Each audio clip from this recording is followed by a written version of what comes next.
Hello bachon, let's read this question, and the question says that X owns a large field. He called a civil engineer Y and asked him to cut a plot on that field.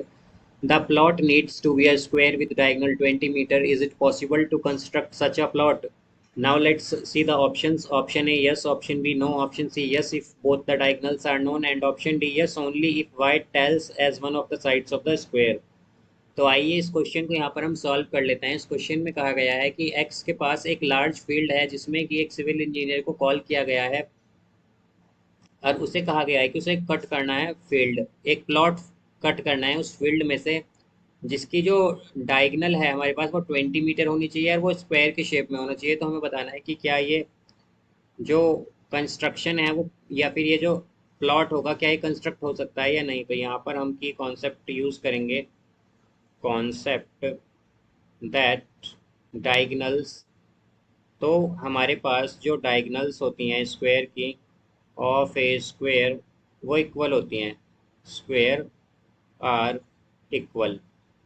अब यहाँ से हम अगर देखें कि let's suppose हमारे पास यहाँ पर एक स्क्वायर है, ये इस तरह से स्क्वायर में क्या होता है कि सभी साइड इक्वल होती हैं। तो इसे हम मान लेंगे ए बी सी डी। तो इसमें सभी साइड इक्वल है, यानी कि ए बी इक्वल है बी सी के, बी सी इक्वल है सी डी के, सी डी इक्वल है डी ए के, और जो डायगनल्स होंगी वो भी इक्वल होंगी इसमें। तो यहाँ पर दो डायगनल है, एक तो है ए सी और एक है बी डी। तो ए सी और बी डी भी यहाँ पर इक्वल होगी हमारे पास। अब इनका इंटरसेक्शन पॉइंट है ओ हमारे पास, अगर हम मान लें तो जो डायगनल होती हैं स्क्वायर में वो बाइसेक्ट करती हैं एक दूसरे को 90 डिग्री पर। तो हम क्या कहेंगे कि डायगनल्स क्या करती हैं, diagonals bisect each other at 90 degree, 90 degree पर।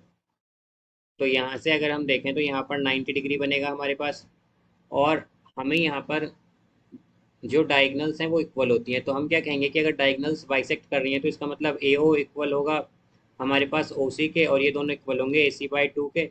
और इसी तरह हमारे पास यहाँ पर बी ओ इक्वल होगा ओ डी के, और ये दोनों इक्वल होंगे बी डी बाई टू के। तो यहाँ से हम देख सकते हैं कि ए सी और बी डी इक्वल हैं, तो ए सी बाई टू भी इक्वल होगा बी डी बाई टू का, यानी कि ए ओ इक्वल होगा ओ बी के, बिकॉज ओ बी और बी ओ सेम ही है हमारे पास। फिर यहाँ पर ये इक्वल आएगा ओ सी के, ये इक्वल आएगा ओ डी के। अब यहाँ से अगर ये सभी इक्वल हैं तो हम देख सकते हैं कि हमारे पास जो ट्राइंगल ए ओ बी है, in triangle A O B अगर हम देखें तो इसमें हमारे पास इस ट्राइंगल में हमारे पास एक एंगल 90 डिग्री है, तो ये एक राइट एंगल ट्राइंगल हो गया। और हम जानते हैं राइट एंगल ट्राइंगल में हमारे पास हाइपोटेनियस स्क्वायर इक्वल होता है perpendicular square plus base square का। तो यहाँ पर हाइपोटेनियस क्या होती है, 90 डिग्री के अपोजिट, यानी कि यहाँ पर 90 डिग्री के अपोजिट क्या है, ए बी। तो ए बी का स्क्वायर इक्वल होगा O A square plus O B square के। अब यहाँ से हमारे पास हम देख सकते हैं कि हमारे पास ए ओ और ओ बी दोनों इक्वल हैं, और हमसे क्या कहा गया है कि डायगनल क्या है हमारे पास स्क्वायर की 20 मीटर है। और हम जानते हैं डायगनल क्या होती हैं, इक्वल होती हैं, यानी कि दोनों डायगनल क्या होंगी 20 मीटर की होंगी यहाँ पर ये हमारे पास। तो अगर डायगनल 20 मीटर की है तो हमारे पास ए ओ और बी ओ क्या होगा, हाफ ऑफ डायगनल होंगी, बिकॉज ये हमने देखा था यहाँ पर कि ए ओ और ओ सी क्या है ए सी बाई टू का इक्वल, और बी ओ और ओ डी क्या है बी डी बाई टू का इक्वल, यानी कि ये 10 10 होंगी। तो ये आएगा 10 का स्क्वायर 100 प्लस ओ बी भी 10 का स्क्वायर होगा यानी कि 100। तो ए बी स्क्वायर क्या आ गया यहाँ से, ये आ गया हमारे पास 200। तो हम क्या कह सकते हैं कि ए बी क्या हो जाएगा यहाँ से, हमारे पास ये आएगा √2 इंटू 100 मीटर। ये ए बी आ गई हमारे पास, और हम जानते हैं कि सभी साइड हमारे पास स्क्वायर में इक्वल है, यानी कि A B B C C T D ये सभी हमारे पास क्या होंगी, √2 इंटू 100 मीटर की लेंथ होगी सबकी।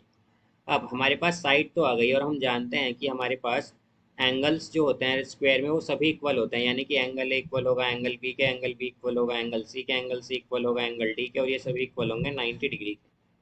तो अगर ये सभी एंगल इक्वल हैं तो इसका मतलब क्या हो गया हमारे पास, जैसा कि हम जानते हैं कि हमें अगर कोई भी यूनिक क्वाड्रिलेटरल ड्रॉ करना हो तो उसके लिए हमारे पास 5 मेजरमेंट होने चाहिए बेसिकली। या तो हमारे पास 3 मिनिमम साइड हो और 2 एंगल हो। तो हम देख सकते हैं यहाँ पर हमारे पास चारों एंगल हैं और चारों ही साइड हैं हमारे पास जो कि हमने फाइंड किए। तो हम क्या कह सकते हैं कि हम ऐसा प्लॉट कंस्ट्रक्ट कर सकते हैं। तो इसका आंसर क्या हो जाएगा हमारे पास, यस, बिकॉज यहाँ पर हमारे पास जो एंगल्स और साइड दोनों हमने फाइंड कर लिए हैं और डायगनल्स हमें गिवन ही है। तो हम ऐसा क्या कर सकते हैं, स्क्वायर कंस्ट्रक्ट कर सकते हैं। तो इसका आंसर होगा यहाँ पर option A, yes. So I hope you understood it well. Best of luck. Thank you.